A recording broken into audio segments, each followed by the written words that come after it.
Welcome to the Marketing Corner, hosted by Shawn Campbell, and we are thrilled to have you with us today. Whether you're an aspiring entrepreneur, a seasoned small business owner, or a marketing pro looking to sharpen your skills, you're in the right place. We're all about bringing you the latest insights, strategies, and real-world advice to help you thrive in today's competitive market. Thank you for tuning in. Let's get started.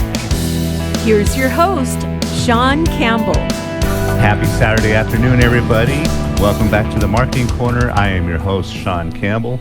Just want to give a special shout out first to Shane from Tucson Foodie. Good luck today at the Tucson Beer Crawl out there, Shane. I tried to get him to call today, Mo. Yeah. But he was, let's say, knee deep in logistics. But I wanted to give him a shout out.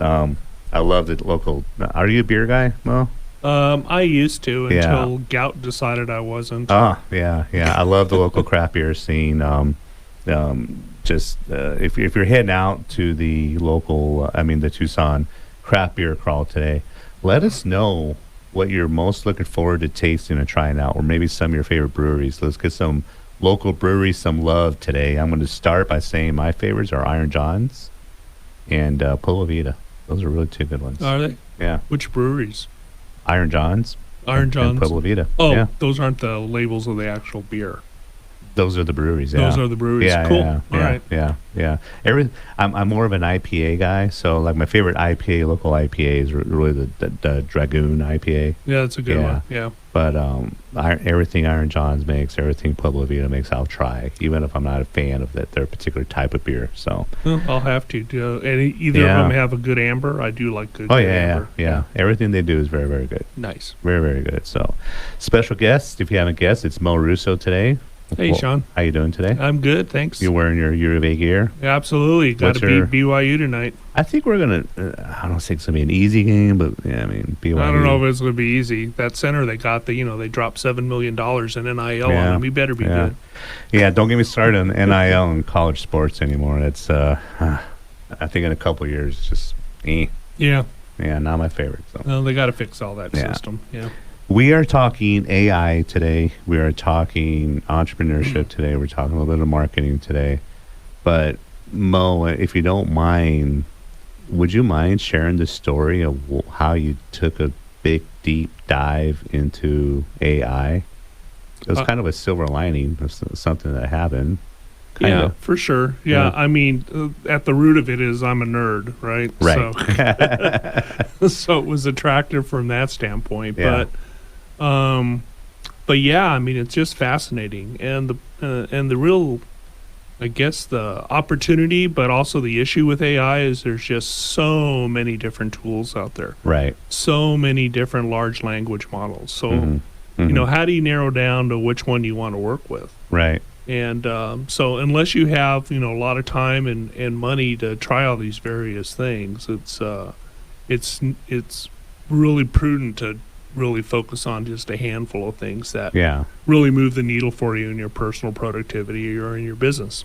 Do you think it's, I think the latest one that kind of came out and made a big, impact was, what was it called? DeepSeek. DeepSeek.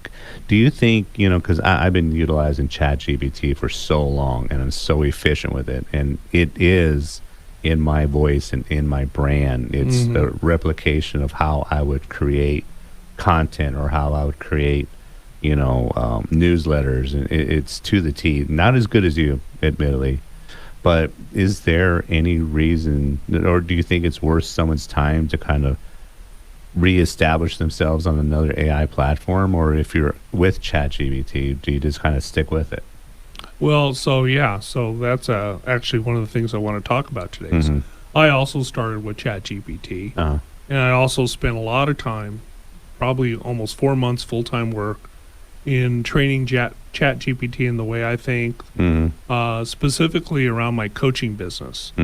And so I created my own GPT called Leadership Lab, which I give to my clients, and it basically answers any of their questions 24/7 they have about an issue they may be having in their business. And then it allows me just to focus really more with them on their personal leadership development, holding them accountable to getting things done, and also in helping develop a really good strategy for them. So the way I look at AI is it has to be a productivity boost, and everything I do with AI is aimed to do that. Yeah, yeah.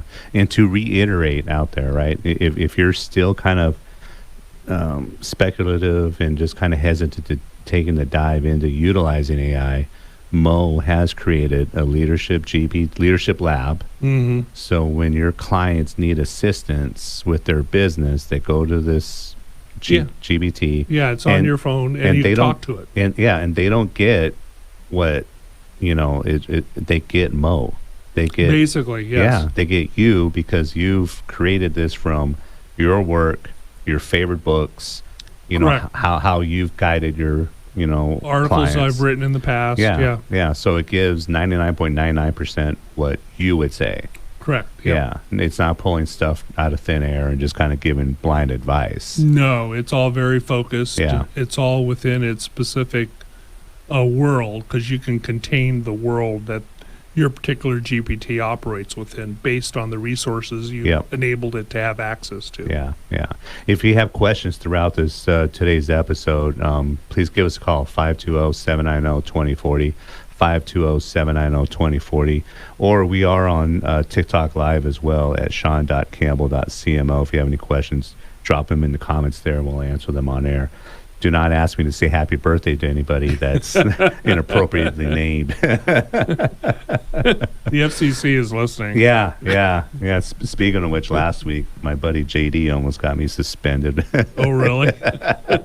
Very, very close. Very, very close.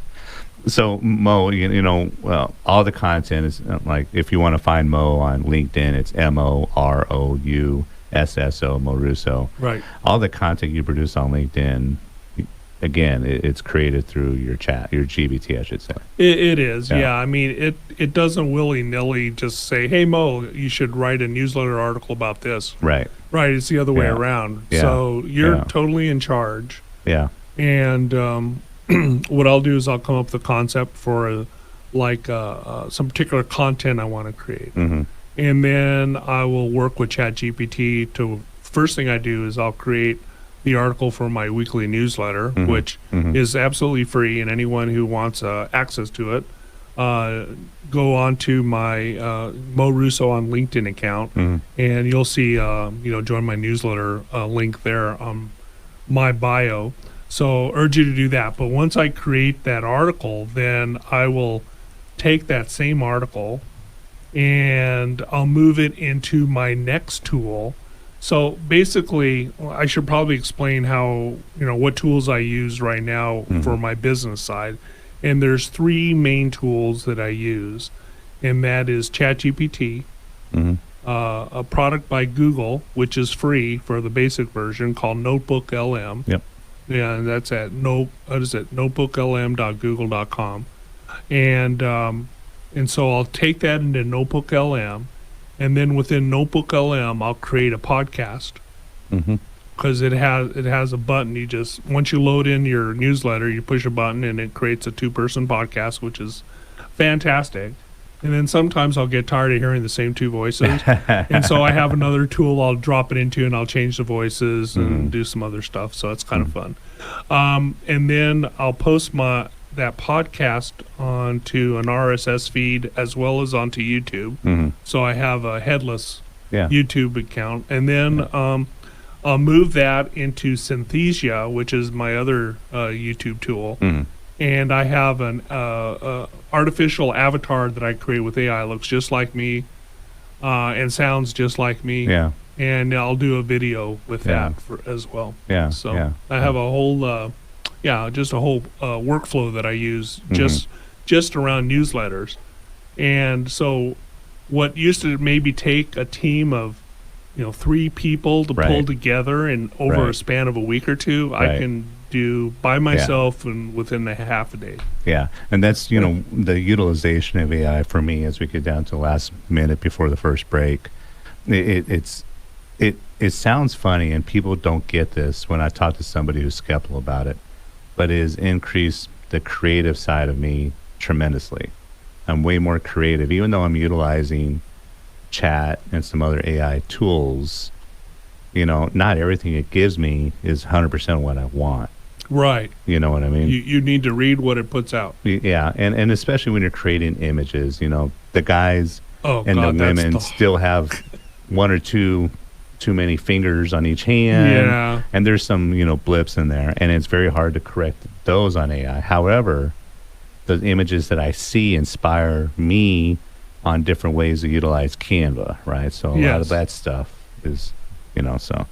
Anyway, if you have any questions, again, 520-790-2040. We're heading into our first break. I am your host, Shawn Campbell, with special guest today, Mo Rousso. We're talking AI, entrepreneurship, and marketing. Some good stuff today. We'll be back. Sounds good.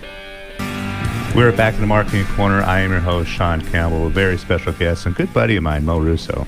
Yeah. I like hanging out with you, too, I Mo. do, too. We always have a good time. And we get some stuff done. Almost, Mo. Almost.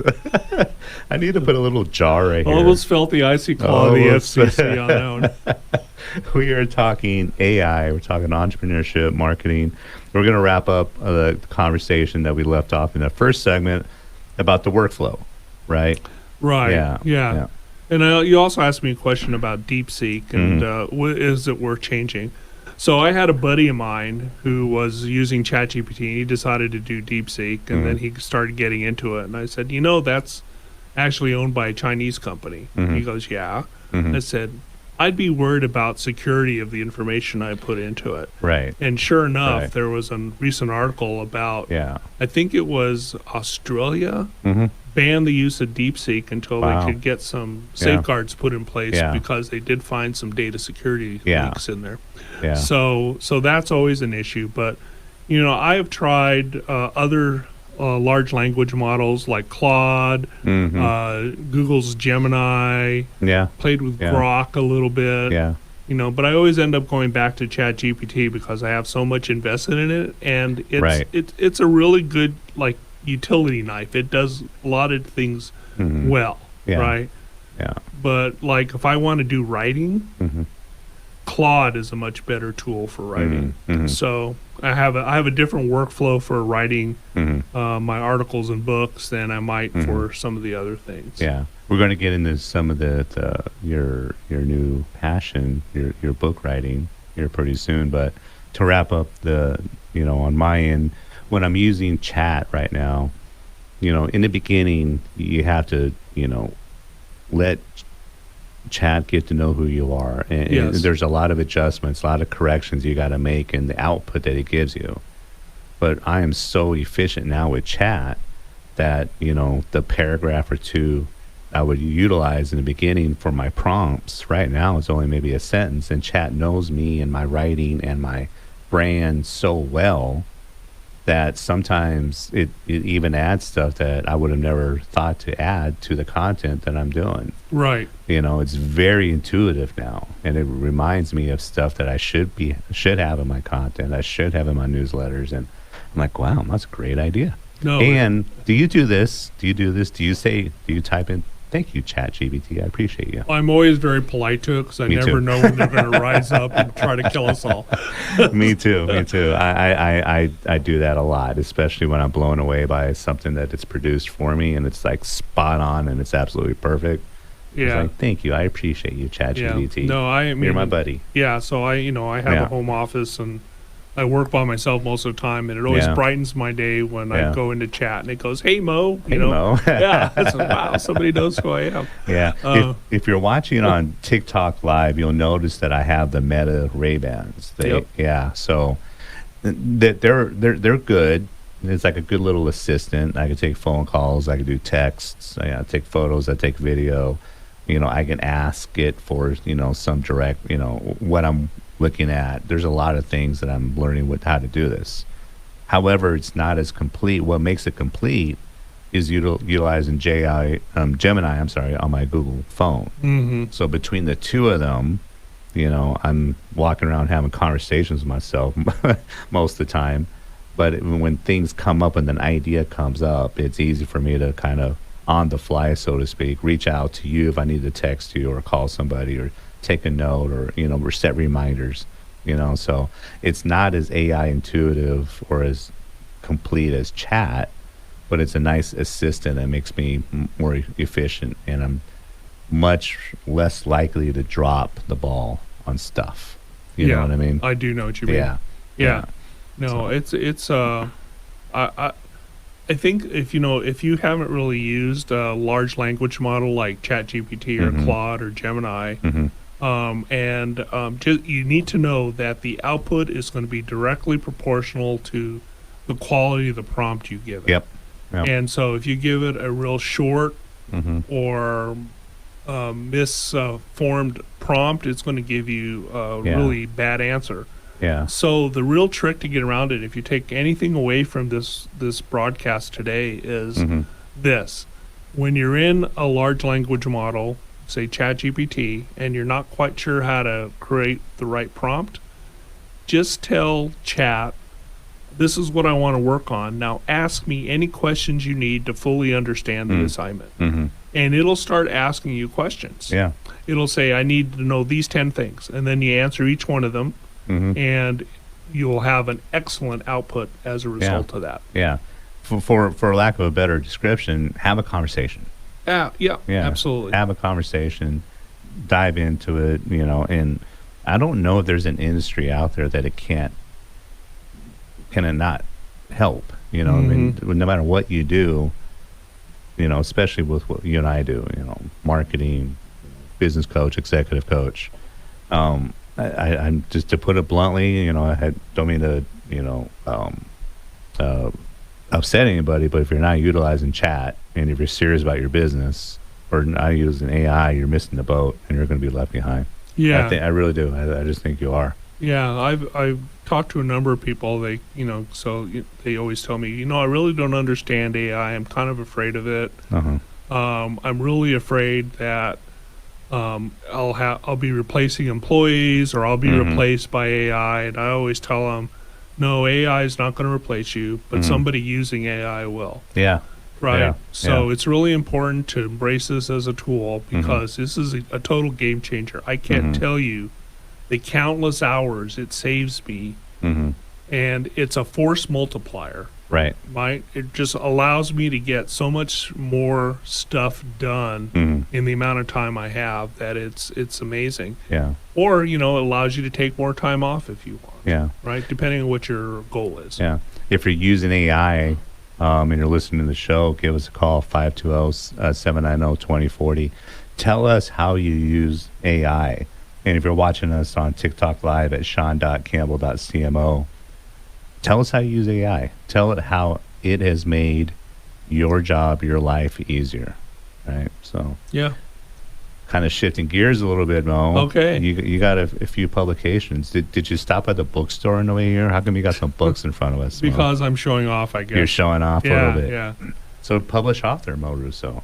No, not yet. Not yet. Soon to be. Soon to be. March 1st, I'm launching my first 2 books on AI. So these are business books. For those of you who are watching on TikTok, here's the first one. It's called Let AI Do It. Here, I'm going to put this in front of the other camera, so if you're watching the later on YouTube, Spotify.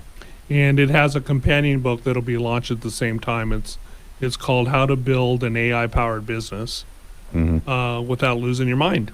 So both of these are aimed to be guides for small business owners on how to best approach and use AI. This first one is more like, for those of you who may have read Who Moved My Cheese, it's kind of like that. It's more of a story about a business owner named Myron, and he was fearful of using AI, and then he started to adopt it, and he noticed the changes in his business for the better, and how his staff responded to it. So it's a really accessible way to understand how AI can impact a business through a story. And then the companion book to it, how to build a business with AI, is more of the how to do it all. So it's just real hardcore business book. And then when I'm not writing business stuff, I've decided to take my hand at a novel, and my first one is called Stolen Valor. Right there. And it's done under a pseudonym of Jake Greco. And the reason I decided to do this under a pen name is I didn't want to confuse the readers between Mo Rousso, the business author, and I didn't want to have Mo Rousso, the author of thriller fiction. So I chose Jake Greco. Jacob's my middle name. That's where the Jake came from. And Greco is because I'm Greek. So that's how that ended up.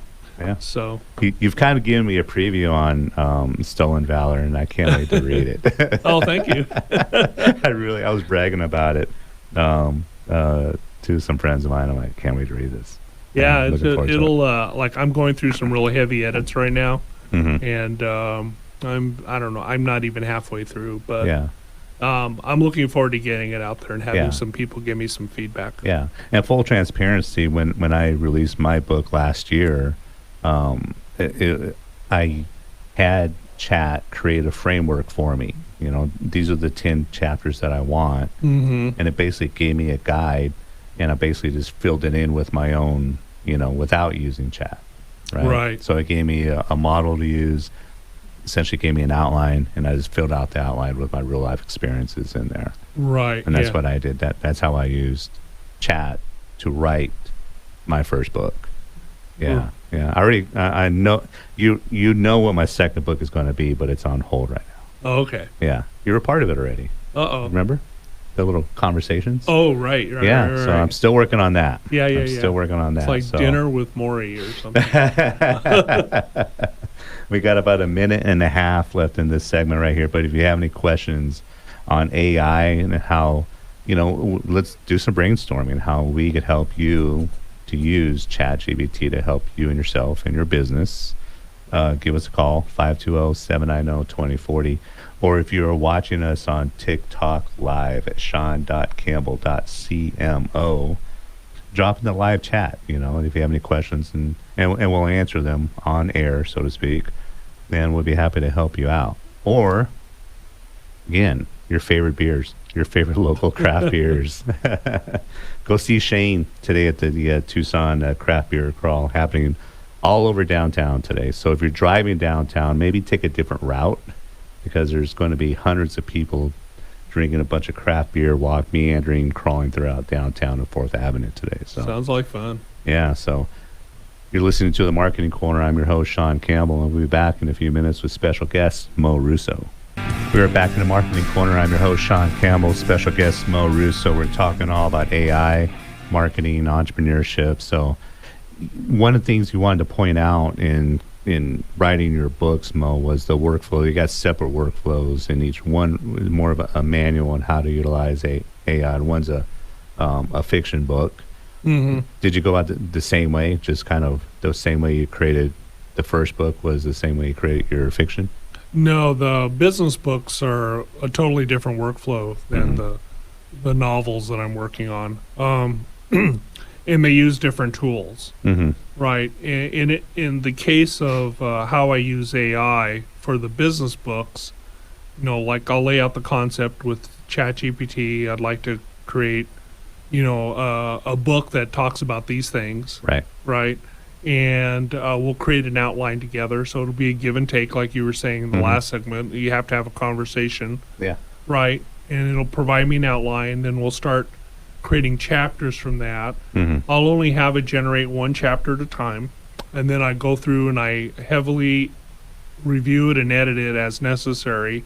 Fortunately, ChatGPT has a mode called Canvas, and in Canvas you can actually edit with ChatGPT in real time, which is kind of nice. Wow.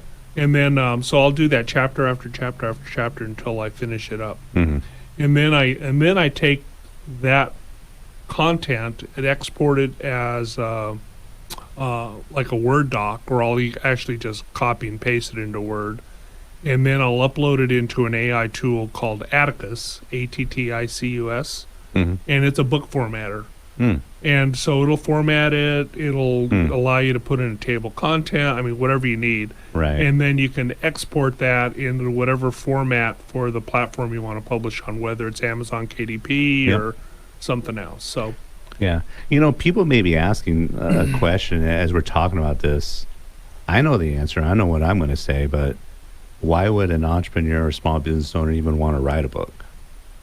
Yeah, it's all about building your personal brand. Yep. Right? Yep. This is the age that we're entered into where having a strong personal brand is of utmost importance. Yeah. Yeah. You've got to have it, which is really, getting back to the very first question you asked me at the beginning of this broadcast, is how I got into AI. It's all because I really wanted to build my personal brand. Yeah. And I was looking for the most efficient and effective way to do that. Yeah. And AI was the answer. Yeah. And it's kind of the premise of this show in itself. I've told this story a few times on this show. I got heavily criticized by some people that, you're doing a radio show, well, why would you do that? And that's the stupidest thing I've ever heard. One, that lights a fuel under my butt. That's a fire under, not a fuel, but a fire under my butt. But secondly, all the content that comes from this show is all over LinkedIn. It's all over YouTube. It's all over TikTok. It's all over Facebook. It's all over Instagram. The exposure that I get from all the little reels and stories that I create, because this show is on video, right? Right. It's all about that in itself. The live audience is phenomenal. I love kind of being on the hot seat, so to speak, right? Yep. But all the video content, all the authority that I get, you don't think it's powerful to say, yeah, I've written a book and yeah, I have my own radio show? That was the point I was going to make. It's not only getting the exposure through multiple channels, right, but it's building your brand and your authority. Yeah. That people start to view you as an expert in your field, and at the end of the day, people want to work with folks that they deem to be experts. It happened just yesterday. I mean, and I was kind of gushing a little bit when I was on a first call, like a discovery call with a potential new client, and honestly, it's like, yeah, I listened to your show, and I read your book, and I'm like, you're the person who's done both. But it's very flattering, though, right? But to say that and to lead in with, imagine that if you're a small business owner, entrepreneur, to kind of lead into that discovery call and say, yeah, I have my podcast, I have a book on that. It just builds you as an authority and a leader in your community and industry, right? Right. So that's the reason why you need to kind of consider diving into this and consider what Mo is you're being very transparent in how you're doing this. Right. In fact, in my AI business books, in the preface, I tell the audience or the reader that this book was written with AI. Yeah. Right. Yeah. Just so they know, because to me, AI, being transparent by using AI and writing this book, is I think empowering to the person who might be still a little squeamish about using AI. Yeah. And again, in the spirit of transparency, I'm in my 50s. I think you're a little bit older. I'm going to be 70 this summer. You look phenomenal. I feel phenomenal. And the thing is, it's like when things aren't hurting. You can't use age as a reason why you can't dive into this. Not at all. In fact, I think it keeps my mind even sharper. Yeah, and that was my point I was making, right? I mean, between the two of us, there's 125 years of experience, right? Right. You don't have an excuse. You can't use, well, I'm in my 50s, 60s, or even your 70s. I can't do this. No, you can. You can. Get over it. Do it. Right.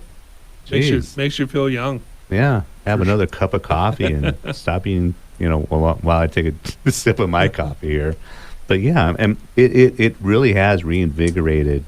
And, we talk about BHAGs a lot. You know. Big, hairy, audacious goals. Yeah. One of the just when you and I have lunch, it's so inspiring. You just motivate me, and it's just. But one of the things that makes it a possibility to set goals that I've never set before is how efficient I've become, and by utilizing AI. So the goals that I have now are way higher than ever before in my life. Right? I'm 54 and I have bigger goals than I've ever had in my life. And I don't see like an ending to what I want to accomplish. No, I'm a new author, basically. I've done business books in the past, but I've never done a work of fiction. Stolen Valor is the first of 3 books I've already laid out. I've been thinking about Stolen Valor and the second book called Cuban Tempest for probably over 6 years now. Yeah. Just been thinking about it. And where was the first like concept of this? Weren't you on the beach? I was on the beach in Cuba. Yeah. So yeah. So and then 6 years later, boom. 6 years later, because the tools were finally available to me to really like create the content of this book in a very quick manner, it just blew my mind. So it's just like vomiting, onto the pages.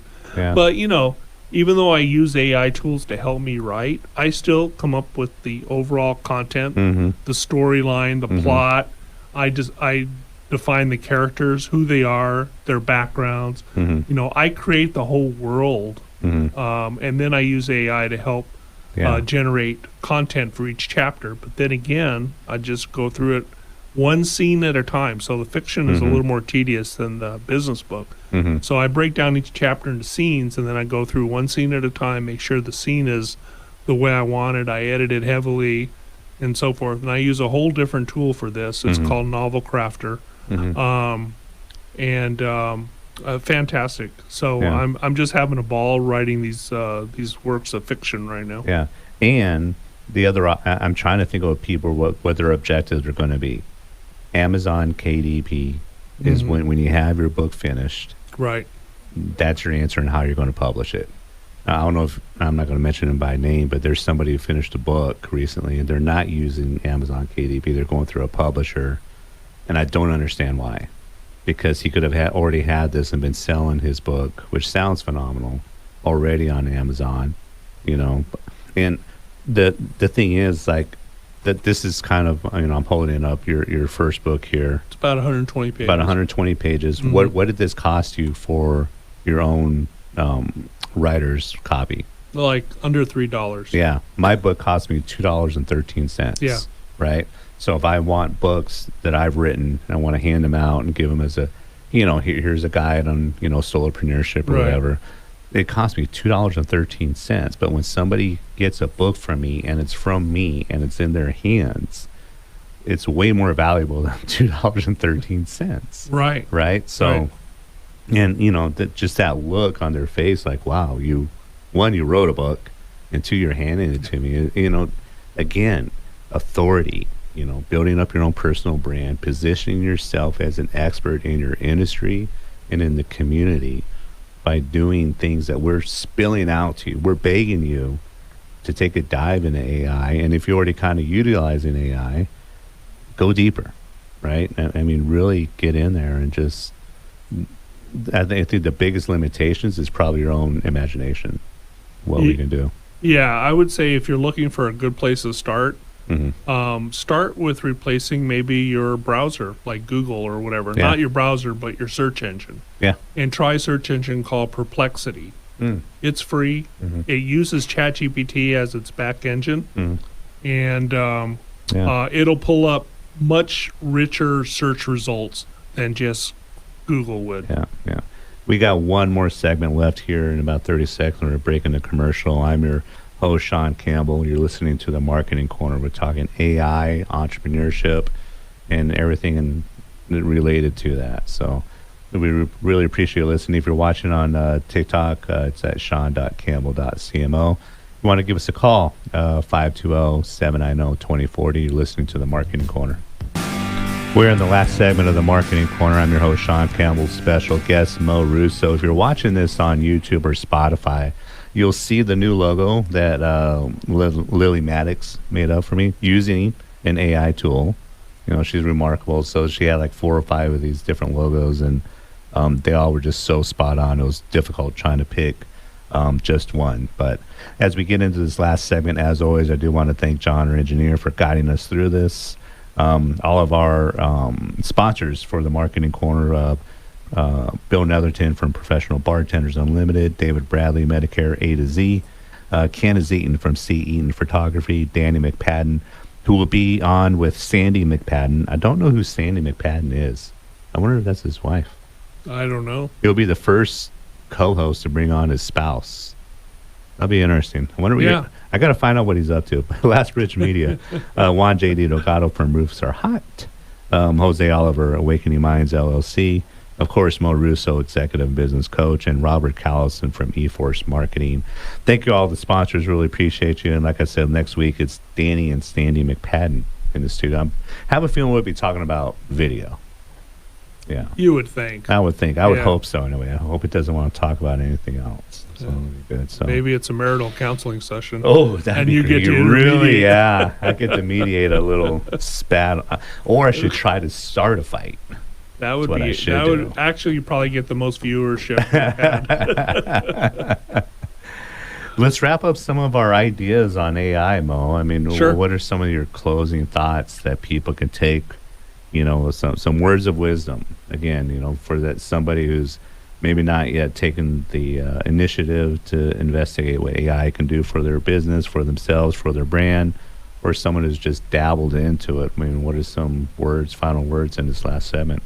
Yeah, I think you know, if you have a business, where I would start is I'd lay out my long-term goals, Mm-hmm. right, and then once I feel good about what my goals are, then I would kind of lay out a plan as to how I want to achieve my goals, and then any place where you start to ask yourself a question like, how do I do that? Mm-hmm. You really should be asking yourself the question is, what AI can do that for me?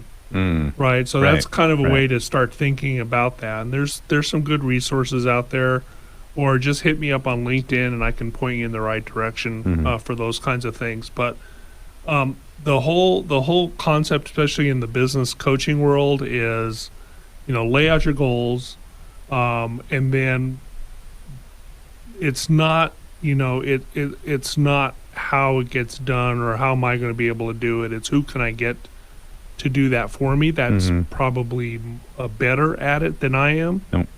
And then in some cases, AI will be that answer. Mm-hmm. Yeah.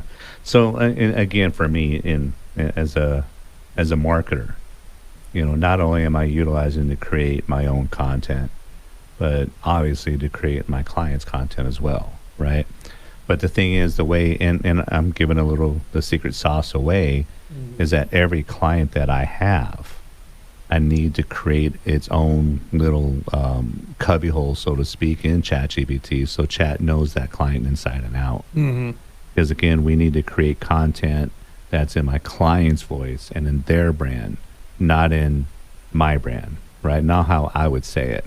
Right. So I do, you know, not only do I take the time, I have taken the time to create my own space within ChatGPT, but I got to create all these subspaces, so to speak, for all my clients. Yeah, I think they call them projects, right? Projects, yeah. So, and you know, there's probably various ways people have done this, you know, to similar type of, you know, workflows, but that's how I've used it, right? So not all the content that I produce for my clients for social or newsletters or whatever that may be, you know, it's all different. You know what I mean? Right. There's different calls to action. There's different, you know, taglines. There's, you know, play on words for everybody's a little bit different. Yeah, you may want to look at, those of you who are listening to us as well, you may want to look at Notebook LM, the Google product, because what I've done is I create notebooks for each of my clients. And then within that notebook, you can upload, on the free version, I think it's 50 sources of information. And I think if you do the paid plan, it's 100 sources of information. But sources of information can be things that I copy and paste from ChatGPT and dump in there. Copies of their URLs to their websites.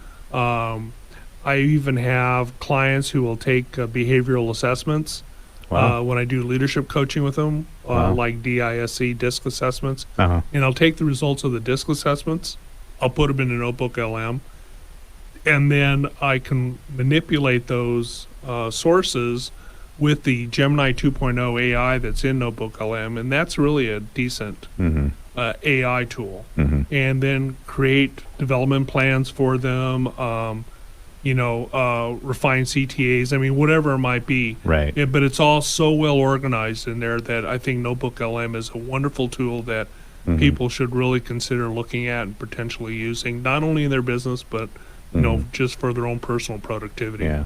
Maybe we should like have a seminar, maybe an 8 to 10 person little workshop one day. Happy to do that. Yeah, we should do that. It's cool. It's We're kind of just thinking about it on the fly here. So.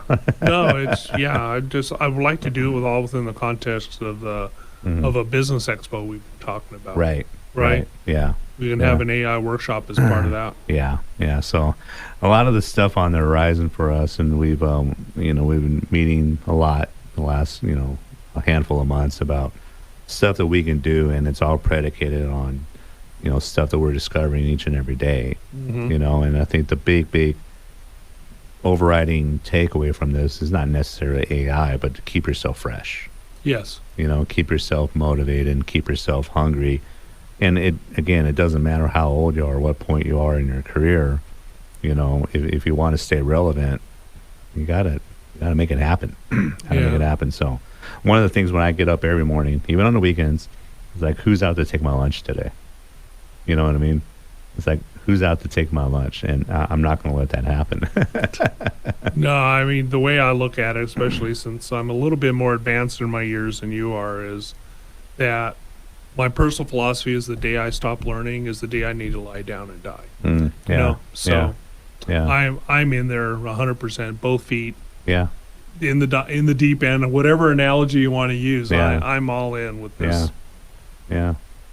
Well, what do you think is on the horizon? Have you thought about that yet, Mo, as far as maybe AI and the tools that are kind of on the cusp? But do you have any, predictions of by the end of 2025 and we're going to see these type of tools emerge? Have you thought about that? Yeah, there'll be more tools. I think you're going to start seeing more wearable devices that are AI enabled. Yeah. You're not going to look at your phone screen anymore. Right.